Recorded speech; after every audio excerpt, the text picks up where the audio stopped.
oui, totalement, totalement.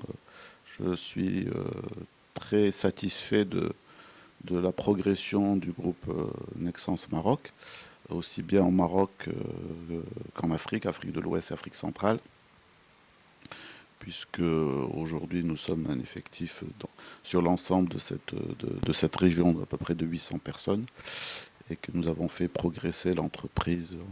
En gros, au départ, quand je suis arrivé, de 600 millions de dirhams de chiffre d'affaires à pratiquement 2 milliards de dirhams de chiffre d'affaires sur la période. Donc très satisfait du devoir accompli. Si vous voulez, les réalisations ont eu deux phases. Nous avons eu une première phase qui était la période du démantèlement douanier. Donc l'entreprise est passée d'une situation de protection douanière avec des taux de protection de 40%, à un démantèlement douanier avec un taux de douane de 0%, donc ouvert totalement à la concurrence internationale. Donc ça a été la première phase, qui finalement nous a permis de maintenir notre leadership sur le marché marocain et de le défendre et de le garder jusqu'à aujourd'hui. Ensuite, la deuxième phase a été plus une phase de développement. Alors, dans cette phase de développement, il y a eu plusieurs grands projets qui ont été réalisés. Alors, le premier projet, un des plus grands projets, ça a été la création d'une activité d'aéronautique pour les constructeurs Airbus et ensuite pour le constructeur Boeing.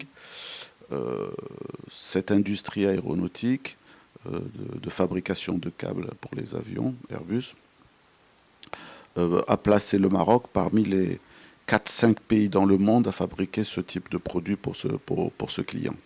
Donc ça, c'est une très grande réalisation.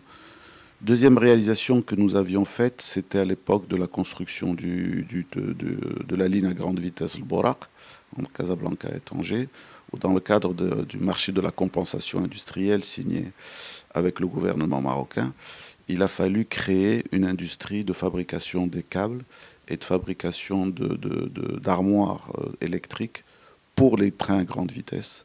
Une usine que nous avions installée à Fès et qui aujourd'hui se développe formidablement. Troisième grande réussite, c'est le développement en Afrique, puisque au départ, Nexans ne faisait pas d'exportation. Et là, pendant l'année 2021, ou même l'année 2019 ou 2020, l'export a constitué 45% de l'activité de Nexans Maroc. Donc ça, c'est les très grands projets réalisés, les très grands succès obtenus par Nexans Maroc. Sans compter le chiffre que je vous disais tout à l'heure, ce passage de 600 millions à 2 milliards de dirhams de chiffre d'affaires sur la période. Bien sûr, je vais pas oublier, il ne faut pas que j'oublie non plus la création des unités industrielles en Côte d'Ivoire, la prise de participation au Sénégal, dans les câbleries du Sénégal, et la création de la filiale de distribution que nous avons créée à Dakar, qui s'appelle Sirmel Sénégal. De mes grandes réalisations et grandes fiertés, c'est d'avoir confié, bien sûr, avec la validation du groupe Nexans, d'avoir confié à Madame Selma Alami, une femme marocaine, la direction générale de Nexans Maroc et de la région Nord-Ouest Africa. Une femme d'une grande compétence, d'une grande intégrité et d'un grand engagement qui va, je suis certain, contribuer à l'essor et au développement de l'entreprise.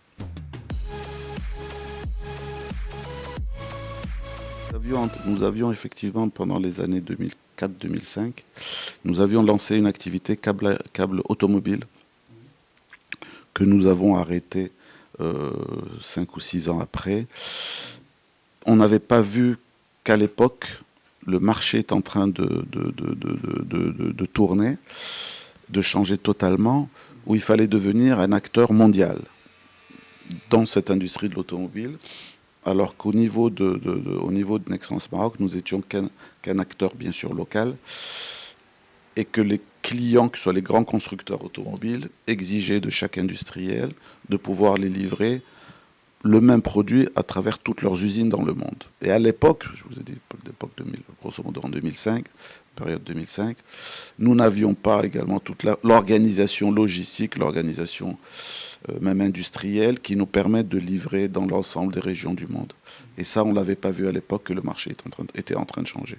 Ça, c'est un point qui reste un point faible ou une difficulté rencontrée pendant cette période-là.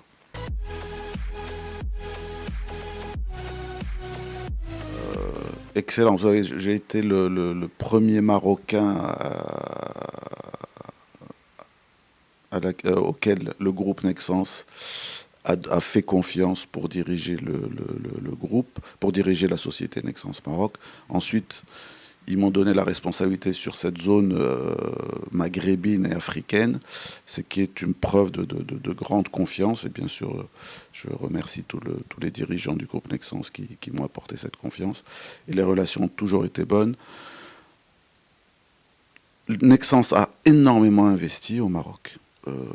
Je vous disais tout à l'heure, on a créé cette activité aéronautique, on a créé cette activité ferroviaire. Je n'ai pas parlé de l'activité télécom, l'usine télécom qui a été réalisée également durant l'année 2021 à Nouassar.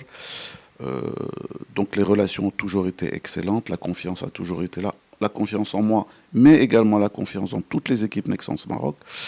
Le groupe Nexans, moi en particulier, le groupe Nexans a une très forte reconnaissance dans le potentiel des ressources humaines marocaines, que ce soit le monde ouvrier qui est une population très volontaire, très travailleuse. Et également, nous avons des managers, des cadres supérieurs d'un très grand niveau qui n'ont rien à envier aux cadres supérieurs qu'on peut trouver en Europe ou dans les pays occidentaux en général.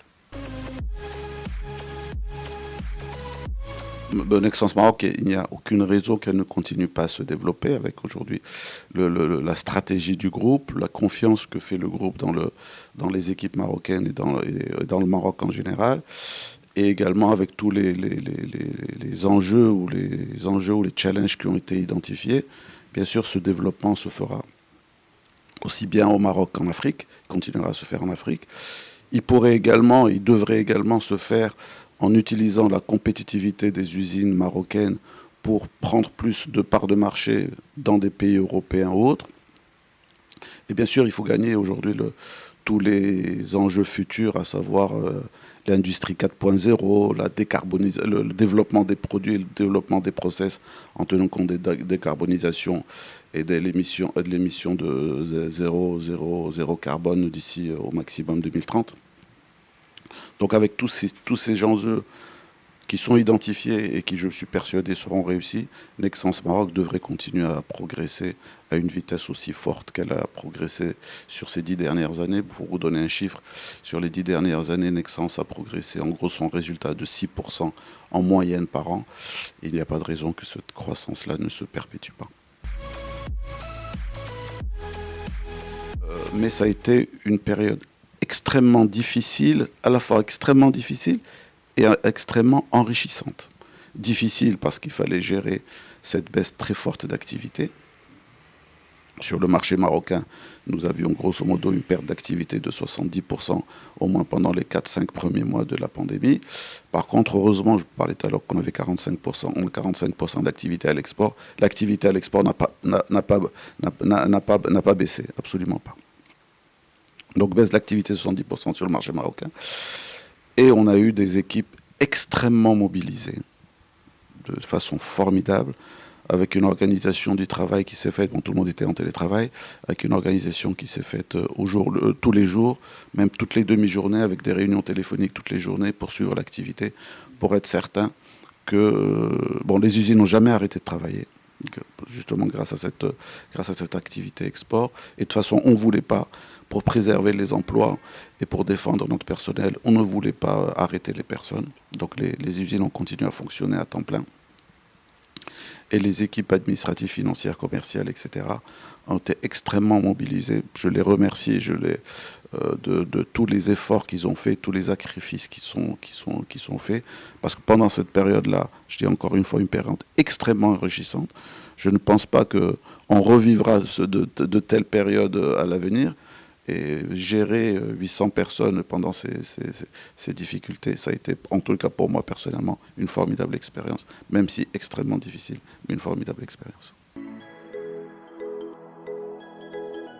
Bon, on a vraiment été beaucoup plus sélectif, et je vous dirais, vous posiez la question tout à l'heure concernant la période du Covid, et je pense que la période du Covid a été bénéfique à ce point-là, à ce niveau-là. Pourquoi?